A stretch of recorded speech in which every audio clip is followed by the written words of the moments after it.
আজ আমি তোমাদের দেখাবো কিভাবে ঘরে থাকা কিছু উপকরণ দিয়ে খুব সুন্দর সুস্বাদু পাস্তা রান্না করা যায়। তার জন্য কেটে নিয়েছিলাম আলু, গাজর, পেঁয়াজ, লঙ্কা আর নিয়েছিলাম একটা ডিম। এবার কড়াইটা বসিয়ে তাতে একটু জল দিয়ে নুন আর তেল দিয়ে দিয়েছিলাম। ওই অবস্থাতেই দিয়ে দিয়েছিলাম পাস্তাটা কিন্তু জলে ফুটিয়ে সিদ্ধ করতে হবে। খুব ভালো করে সিদ্ধ না হলে পাস্তা কিন্তু কাঁচা থেকে যায়।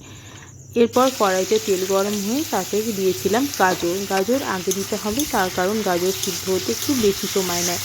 এরপর দিয়েছিলাম আলুটা কিন্তু গাজরের সাথে একসাথেই ভাজা ভাজা হয়ে যাবে, তবে একটু নরম হবে আর দেখতে হবে যেন ভেঙে না যায়।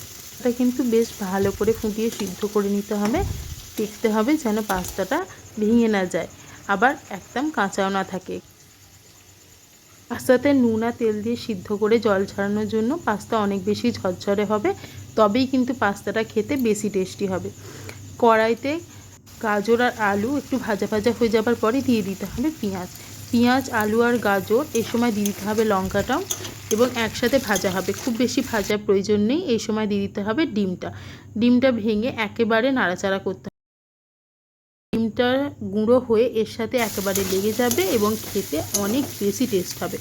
খানিকক্ষণ ভাজা হবার পরে দিয়ে দিতে হবে পাস্তা ঝরঝরে থাকার জন্য নাড়াচাড়া করতেও কিন্তু অনেক বেশি সহজ হয় এবং খুব সহজে মশলাগুলো মিশিয়ে যায়। আমি কিন্তু এই সময় একটু লবণ দিয়েছিলাম।